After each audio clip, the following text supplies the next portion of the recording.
ধানের জাতও আমরা আবিষ্কার প্রায় আমাদের বিজ্ঞানীরা করে ফেলছেন। এটা উপরে পরীক্ষা নিরীক্ষা হচ্ছে। এটা যখন একটু কেননা কৃষকরা আমরা এমন জিনিস দিতে পারি না যেটা হয়তো মানে করতে গেলে আবার দেখা গেল তার লোকসান হয়। সুতরাং আমরা আরও নিশ্চিত হয়ে তার কাছে আমরা এই জাত নিয়ে গেলে তখন সে শীতকালেও তোমাদের ওই বাগেরহাটে অনেক ধান হবে। আমি অনেক রেহান সাবু গোপালগঞ্জ থেকে এসেছি। লেখাপড়ার পাশাপাশি শিশু সাংবাদিক হিসেবে কাজ করি। বাংলাদেশে অধিক পরিমাণে জনসংখ্যা বেড়ে চলেছে, কিন্তু খাদ্যর পরিমাণ বাড়ছে না। খাদ্য নিরাপত্তার ক্ষেত্রে জনসংখ্যার সাথে তাল মিলিয়ে উৎপাদন করা সম্ভব কি? খাদ্য উৎপাদন যদি নাই হতো তাহলে আর মানুষ, আমি বললাম তো যে মঙ্গা চলে গেল কিভাবে। খাদ্য উৎপাদন আসলে তোমরা যে দিনগুলিতে আছো, যে সময়ে তোমরা বসবাস করতেছো, তোমরা এর আগে মানুষগুলিরে দেখো নাই। তখন মানুষ 2 বেলা খাবার পেত না, এখন কিন্তু মানুষ 3 বেলা খায়। কাজেই খাদ্য উৎপাদন বাড়ছে এবং আগে বিদেশ থেকে খাদ্য সাহায্য আসতো, এখন কিন্তু কোনো খাদ্য সাহায্য আসে না। আমরা যা করছি নিজেদের উৎপাদন দিয়েই করছি। কাজে উৎপাদন বাড়ছে, আরও বাড়ানো দরকার, সেই তোমার সেই আকাঙ্ক্ষা আমি সঠিক মনে করি। কিন্তু উৎপাদন বাড়ে নাই, তাহলে আমি তো বললাম জমি কমতেছে, মানুষ বাড়তেছে, তারপরে তো মানুষ কোথাও মানে সেই হাহাকারটা নাই। হাহাকার আছে। আমার নাম কাজী আলম, আমি ঢাকা ধামালপুর থেকে এসেছি।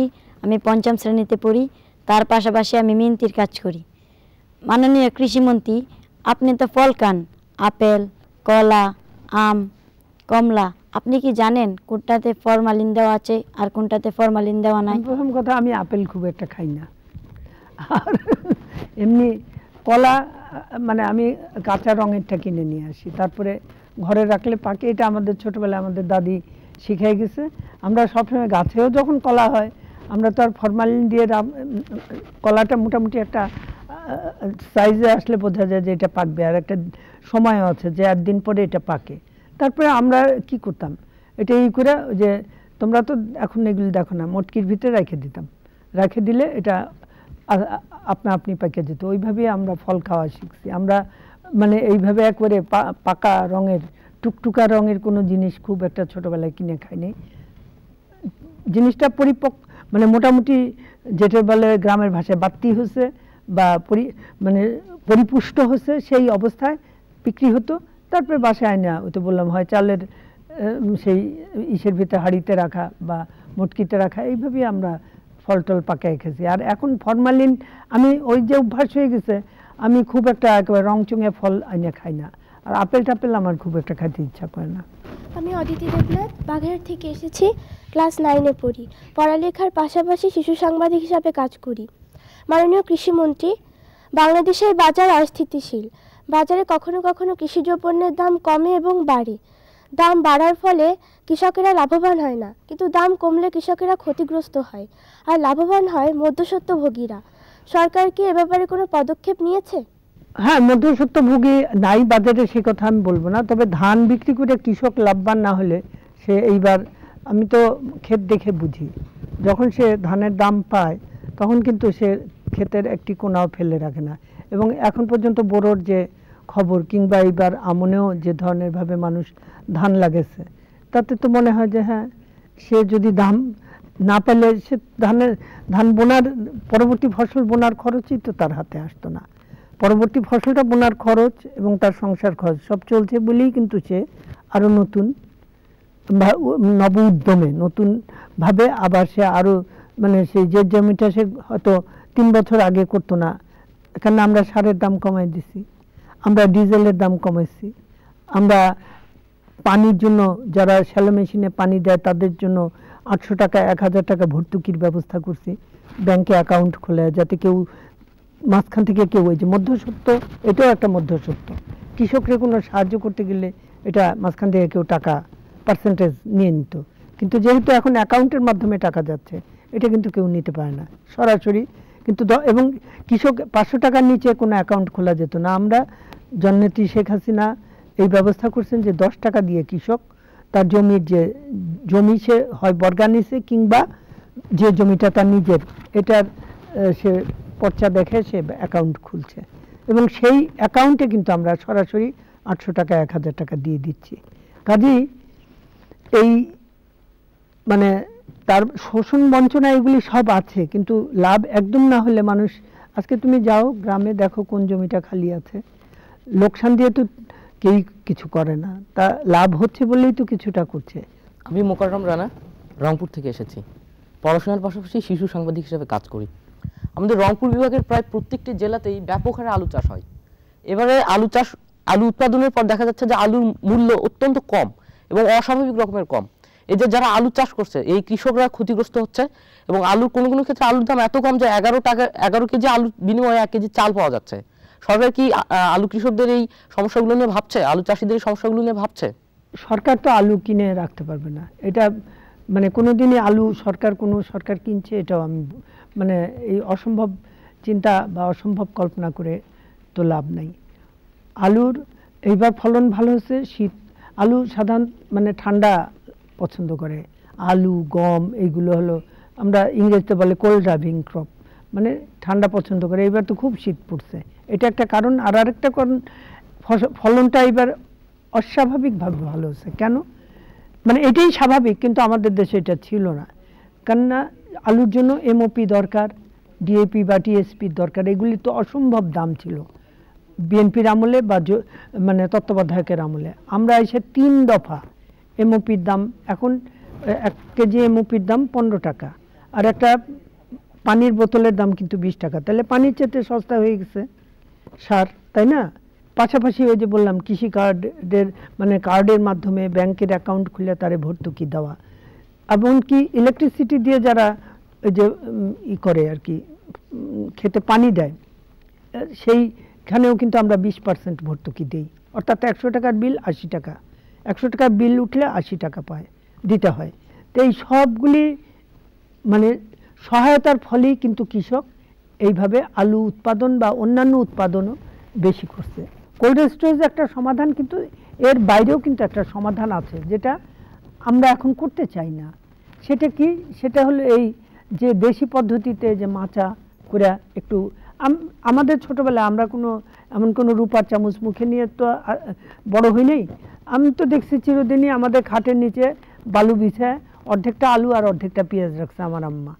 এইভাবেই কিন্তু আমরা বড় হচ্ছি। তা কৃষকের ঘরেও মাচাতে আলু রাখা বা পেঁয়াজ ছড়ায় রাখা, এটা কিন্তু কৃষক আগে করতো, এখনও করে, কিন্তু করতে বেশি চায় না। বেশিরভাগ সে কোল্ড স্টোরেজে যেতে চায়। এবং মাচাতে এইভাবে আলু রাখলে অন্তত 2 মাস সে কিন্তু মোটামুটি আলুটা সংরক্ষণ করতে পারে। জোর দিয়েই বলতে পারি যে 2 মাস যদি সে মোটামুটি পার করতে পারে, আলুটা এর ভিতরে একটু তার ওই যে রসালো ভাবটা একটু কমে আসবে, সংরক্ষণটা আরও ভালো হবে। আর 2 মাস পরে কিন্তু বাজার উঠে যাবে। এই কৃষকেরই বাপদাদারা ওইভাবে সংরক্ষণ করে থাকে। তাহলে এখন আমার মনে হয় সেইভাবে একটু সংরক্ষণটা মাস 2 করলেই কিন্তু সে আবার। আর এছাড়াও আমরা বসে নাই, আমরা কিন্তু আমাদের যারা রপ্তানিকারক যারা আছেন উদ্যোক্তা, তাদের কিন্তু আমরা বিদেশে আলু রপ্তানির জন্য শুধু সম্মতি দিছি না, তাদের আমরা কিছু কনসেশন দিছি, কিছু প্রণোদনা দিছি যে আপনি রপ্তানি করলে এই সুবিধা আপনার দেওয়া হবে। আমি আমার কৃষক ভাইদের অনুরোধ করব, তোমার মাধ্যমেই করব, তুমি তো সাংবাদিক, আমি অনুরোধ করব যে তারা অন্তত দেশি পদ্ধতিতে মাস 2 সংরক্ষণ করুক এবং এর ভিতরে বাজারের দাম উঠবে। আর আমরা যতটা পারি বাইরে রপ্তানির কথাও চিন্তা করব। চিন্তা শুধু না, আমরা উদ্যোগ নিয়েছি এবং বাস্তবে আমাদের এটা গত বছরও কিছু হচ্ছে, এইবার আশা করি আরও বাড়বে। আমি মাইমুনা মার্জিয়া মুগনিউ, রংপুর থেকে এসেছি, ক্লাস 10-এ পড়ি। পড়াশোনার পাশাপাশি শিশু সাংবাদিক হিসেবে কাজ করি। বৃহত্তম রংপুরে তামাকের চাষ ব্যাপক হারে হয়ে থাকে। এই তামাক মানবদেহের জন্য ক্ষতিকর এবং শিশুদের জন্য এটা আরও বেশি ক্ষতিকর। এই ক্ষতিকর দ্রব্য উৎপাদন বন্ধ করে মানুষের নিত্য প্রয়োজনীয় ফসলগুলো বেশি ফলানো যায় না? একটা জিনিস মনে রাখতে হবে যে আমরা কৃষককে কোনো কিছু করতে বাধ্য করতে পারি না। তামাক ক্ষতিকর, এটা আমরা সবাই জানি, এবং সিগারেট খাওয়া স্বাস্থ্যের জন্য হানিকর, সেটাও আমরা জানি। কিন্তু দেখো কত লোক সিগারেট খায়, ডাক্তাররা বারবার বলছেন, তারপরে আমাদের বিশ্ব স্বাস্থ্য সংস্থা তারাও বলছে, এবং সবাই জেনে শুনে কিন্তু মানে বিষ পান করছে, তাই না? এবং কিন্তু তামাক চাষের ব্যাপারটা কিন্তু ঠিক বিষ পানের সঙ্গে আমি তুলনা করব না। এটা ক্ষতিকারক একটা ফসল চাষ, কিন্তু কৃষক করে কেন? তামাকে সে দাম পায়। কৃষক মানে ওই দামটা পাওয়ার জন্য সে এটা করে। আর আমাদের দেশে সিগারেট কোম্পানিগুলো অনেক সময় তাকে আগাম কিছু টাকা দেয়, মানে ফসলটা চাষ করার জন্য, সেই জন্য সে আরেকটু প্রলুব্ধ হয়। অর্থাৎ তার নিজের পকেট থেকে টাকা খরচ করতে হলো না, সে চাষটা করলো, আবার বিক্রির সময় ওই দামে বাজার দরে আগের দেওয়া টাকাটা কেটে রেখে তারপরে তাকে আরও টাকা দিল, এই জন্য সেই কাজটা করে। আমরা অবশ্য মানে কাউকে তো আর বলে এই জন্য জেলে নিয়ে যাব এটা আমরা কেন করব, কৃষককে এই ধরনের শাস্তি আমরা দেওয়ার কথা চিন্তাও করি না। কিন্তু আমরা পাশাপাশি একটা উদ্যোগ নিয়েছি, সেটা যেমন আদা, তারপর হলুদ, রসুন, পেঁয়াজ, ভুট্টা, এইগুলো যদি তারা চাষ করে দামও পাবে, এগুলো শীতকালীন ফসল। আর অন্যদিকে সে যদি ব্যাংক থেকে কোনো মানে কোনো না ব্যাংক থেকে এই বাবদ এই খাতে যদি সে কোনো টাকা ঋণ নেয় তাহলে মাত্র 2% তার সুদ দিতে হবে। অন্যান্য জায়গায় 8 বা অনেক সময় এর চেয়ে বেশিও অনেক জায়গায় মহাজনের কাছ থেকে নিলে সেই তার সুদ দিতে হয়, কিন্তু এইখানে মাত্র তার 2% সুদ দিতে হবে। তো এর ফলে অবশ্য আমি জানি যেমন নীলফামারী, তারপরে আমাদের পার্বত্য চট্টগ্রাম, আরও বেশ কিছু জায়গায় এখন কৃষকরা আদা, হলুদ, আর এবার হলুদের দাম ছিল বেশি, আদার দামও বেশি। আসলে বেশি তো সে তো তার মেহনতে পোষাতে হবে, অন্যান্য জিনিসের দাম বাড়লে তখন সে এটারও দাম সে ধরবে। তা এগুলো করা, এমনকি ডাল চাষ করলেও আমরা 2% তাকে মানে সুদের তাকে টাকা দিই ঋণ নিলে ব্যাংক থেকে। তো এইভাবে আমরা একটা জিনিস বুঝতে হবে যে কৃষককে গ্রেপ্তার করে কোনো কিছু করান যায় না। কৃষককে কোনো মানুষ কি কৃষক কেন, তুমি কি কাউকে মেরে তার মন থেকে কোনো কিছু উঠাতে পারবে? তাকে দেখাতে হবে যে কোনটায় সুযোগ বেশি, সুবিধা বেশি, লাভ বেশি এবং কোনটায় উপকার বেশি। পাশাপাশি তামাকের বিরুদ্ধে প্রচারণা যেটা সেটা চালাতে হবে, সেটা কৃষকের বেলায় চালাতে হবে, আবার যারা সিগারেট খায় তাদের বেলাতেও চালাতে হবে। এবং অনেক বেশি দামের সিগারেট যে খায় তাকেও বলতে হবে যে আপনি সিগারেট কেন খান। এইভাবে এটা চারিদিক থেকে একটা মতামত এবং গড়ে তুলতে হবে। আবার আমাদের তরফ থেকে আমরা যেটুকু করছি যে আর একটা লাভজনক ফসল সে যাতে করতে পারে সেখানে তাকে ব্যাংক ঋণের সুবিধা দেওয়া, এটা আমরা করে আমরা এটাকে মোকাবিলা করতে চেষ্টা করছি। আমি ফারহান তানভীর উৎস, আমি নারায়ণগঞ্জ থেকে এসেছি, ক্লাস 9-এ পড়ি। পড়াশোনার পাশাপাশি শিশু সাংবাদিক হিসেবে কাজ করছি। মাননীয় কৃষিমন্ত্রী, আমরা জানি যেসব জমিতে অতিরিক্ত রাসায়নিক সার এবং কীটনাশক ব্যবহার করা হয় তা পানিকে দূষণ করে, আর যে পানিতে আর্সেনিক দ্রবীভূত থাকে তা যখন বিভিন্ন শাকসবজি উৎপাদনে ব্যবহার করা হয় তখন আর্সেনিকের ক্ষতিকর প্রভাব কি সেই শাকসবজির উপর পড়তে পারে? আর্সেনিক রাসায়নিক সারের জন্যই শুধু হয় তা না, আমাদের দেশে যেটা হয়েছে সেটা হলো যে ভূগর্ভস্থ পানি যত্রতত্র আহরণ করার ফলে ভূগর্ভে যে আর্সেনিকের স্তর আছে এই আর্সেনিকের স্তরটা আস্তে আস্তে উপরে উঠে আসছে এবং সেটা আবার যখন পানি আমরা খেতে দিচ্ছি সেখানে এই আর্সেনিক দূষণটা হচ্ছে। তা এইটা মানে যদি আমরা মোকাবিলা করতে চাই, একদিকে এই যে যত্রতত্র পানি উঠানোর যে ব্যাপারটা এটা যেমন আমাদেরকে মানে সচেতনভাবে এর মানে পরিকল্পিত ব্যবহারের দিকে যেতে হবে। আর রাসায়নিক সারের ফলে আর্সেনিক না, আমরা জানি যে আমাদের মানে বিভিন্ন অণুজীব যেটা মাটিতে থাকে সেগুলো মরে যাচ্ছে বা সেগুলো থাকছে না, সেই জন্য আমরা রাসায়নিক সারের ব্যবহার একটু কমিয়ে আনার জন্য উদ্যোগ নিতে গিয়েই আমরা সবুজ সারের কথা বলছি। মাননীয় কৃষিমন্ত্রী, খাদ্যাভ্যাস পরিবর্তন করলে কি আমরা পুষ্টিহীনতা দূর করতে পারি? খাদ্যাভ্যাস পরিবর্তন করে যদি আমরা আরো পুষ্টিহীন খাবার খাই তাহলে দূর করতে পারবো না। সুষম খাবার অথচ সহজলভ্য যেটা সাধারণ মানুষ কিনতে পারে সেই ধরনের খাবারের ভিতরে তাকে ব্যবস্থা করতে হবে যে এর ভিতর থেকে সবচেয়ে বেশি পুষ্টিগুণ সম্পন্ন, যেটা বললাম তো সস্তা, অর্থাৎ যেটা অল্প দামে কেনা যায় অথচ পুষ্টি বেশি, এই ধরনের খাবারের দিকে মানুষকে আকৃষ্ট করে আমরা আমাদের পুষ্টিহীনতাটাকে, যেমন কলা খেলে আমাদের রক্তাল্পতা কমবে।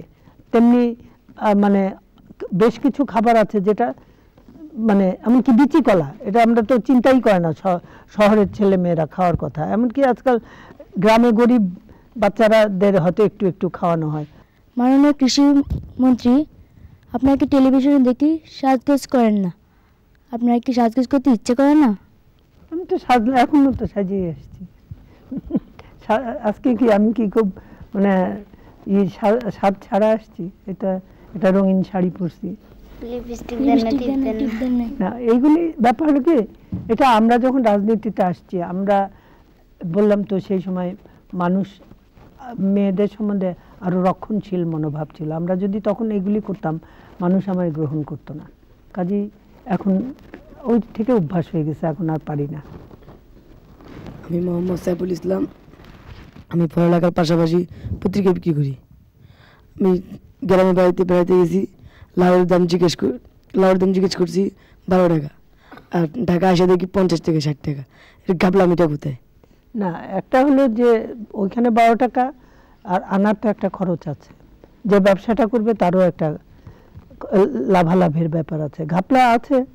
যেমন সেই পথে পথে মানে তোলা দিতে হয় ইত্যাদি নানান ঘটনা আছে। আমাদের সমাজটা তো একদিনে যেমন ভালো হবে না, একদিনে খারাপ হয় নাই, একদিনে খারাপ হয় না, একদিনে ভালো হবে না। তবে এর মানে এই কথাগুলি যত বারবার এর বিরুদ্ধে ধিক্কার আসবে, মানুষের প্রতিরোধ আসবে, মানুষ যখন এগুলি বর্জন করবে তখন এটার প্রতিকারটা হবে। আমরা যদি মনে করি কালকেই সবকিছু, কিন্তু জেলে পুরে হয় না, এটা কথাটা মনে রাখতে হবে। আমার নাম পিঙ্কি, আমি ক্লাস 4-এ পড়ি। তার পাশাপাশি দুরন্ত ফটোগ্রাফি ক্লাবের একজন সদস্য। মাননীয় কৃষিমন্ত্রী, সোনার বাংলা, সোনালী আঁশ, পাট চাষ করে একসময় বিদেশি টাকা রোজগার করতাম আমরা। পাটের সেই সোনার দিনগুলো কি ফিরিয়ে আনা যায় না? ফিরে তো এসছে। এখন কত জানো পাটের দাম? 2200 এরকম 1 মণ পাটের দাম। এইবার পাট চাষ যারা করছে তারা প্রচুর টাকা করছে এবং আগামীতেও করবে। এখন সারা পৃথিবীতে পরিবেশ বান্ধব মানে দ্রব্য বিভিন্ন। আমি আছি মিরপুর 13 থেকে, আমি 5ম শ্রেণীতে পড়ি, পড়ালেখার পাশাপাশি পাঞ্জাবি সেলাই করি। মাননীয় কৃষিমন্ত্রী, আপনার কাছে আমার 3টি প্রশ্ন। 1 হলো আপনার প্রিয় খাবার কি, 2 হলো আপনি কি রান্নাবান্না করে খান, 3 হলো আপনি এখান থেকে গিয়ে কি করবেন? দিন থেকে শুরু করি, এখন এখান থেকে সরাসরি সংসদে যাব। আজকে মাননীয় প্রধানমন্ত্রী শেখ হাসিনার প্রশ্নোত্তর পর্ব, আর 10 জন দর্শক এবং শ্রোতার মতো আমিও আগ্রহ ভরে তার প্রশ্নের, উনি তার জন্য যে প্রশ্ন আছে আজকে সেই প্রশ্নের উনি কি